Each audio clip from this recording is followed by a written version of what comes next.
मैं निशा शर्मा फिर उपस्थित हूँ आपके सामने दिल से दिल की बात के अंतर्गत एक नए प्रसंग के साथ। हालातों के आगे जब साथ न जुबा होती है, पहचान लेती है खामोशी में हर दर्द, वो सिर्फ माँ होती है। शादी के 21 साल बाद मेरी पत्नी ने चाहा कि मैं एक और औरत के साथ रात को खाना खाने और उसे फिल्म दिखाने ले जाऊं।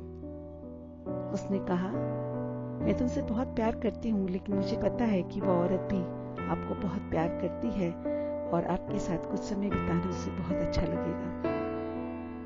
दूसरी औरत जिसके साथ मेरी पत्नी मुझे भेजना चाह रही थी, वो कोई और नहीं, मेरी माँ थी, जो 19 साल से विधवा के रूप में अपना जीवन जी रही थी।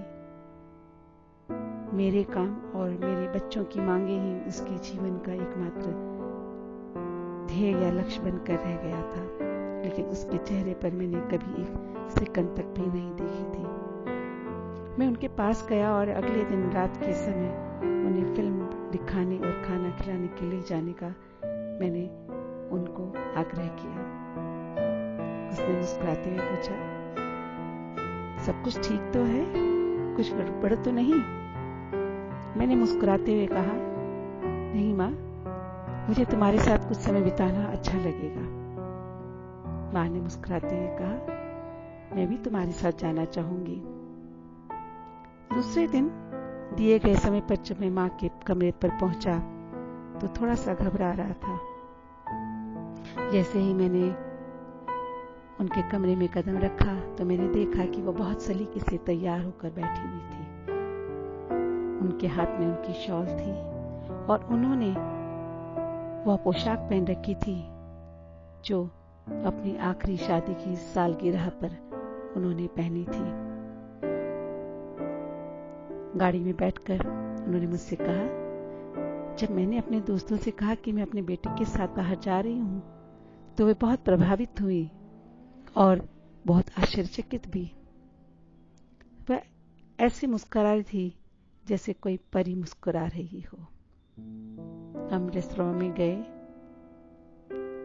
रेस्तरां के भीतर कदम रखते हुए माँ ने मेरे बाहों को पकड़ लिया और वह मेरे हाथ में हाथ डालकर आगे बढ़ती जा रही थी।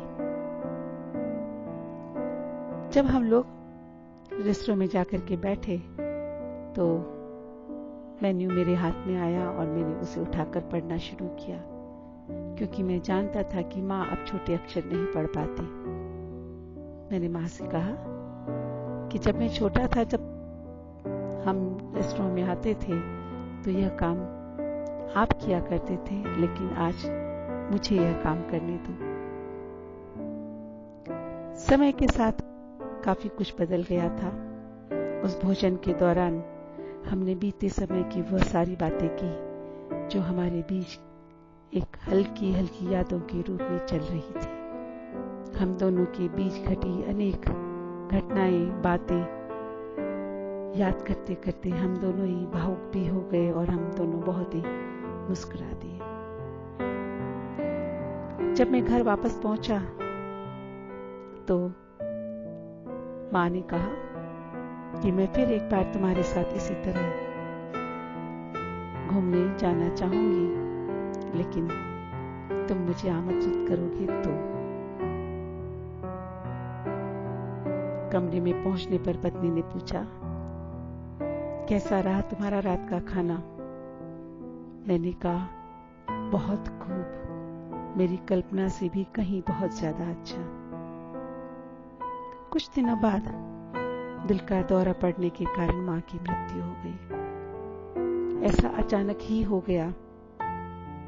मुझे ऐसा लग रहा था मानो मेरे हाथ से कोई रस्सी छूट गई हो। एक दिन उसी रेस्तरां से मेरे पास एक लिफाफा आया जहां मैं माँ को खाना खिलाने ले गया था। मैंने लिफाफा खोला तो उसमें एक नोट माँ के हाथों का लिखा हुआ था। मैंने इस बिल का भुगतान पहले ही कर दिया है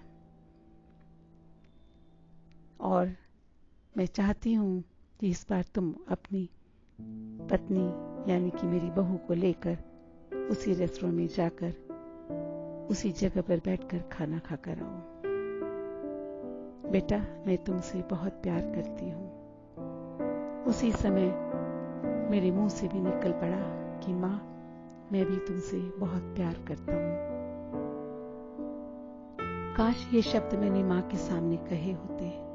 हमारे जीवन में सब बातों की तुलना में परिवार सबसे अधिक महत्वपूर्ण होता है, ये हम महसूस नहीं करते। हम उन्हें वह समय नहीं देते जो उनके लिए आवश्यक होता है। मेरा कहने का मतलब है, हमें कभी भी इन बातों को कल के लिए नहीं छोड़ना चाहिए। परिवार के साथ जब भी संभव हो समय बिताने का प्रयत्न करना चाहिए। मन के भावों को अभिव्यक्त करने से ही दिल और मन के रिश्ते मजबूत बनते हैं। कुछ इस तरह वह मेरे गुनाहों को धो देती है। माँ बहुत गुस्से में होती है तो रो देती है। उसके होठों पर कभी बद्दुआ नहीं होती। बस एक माँ है जो कभी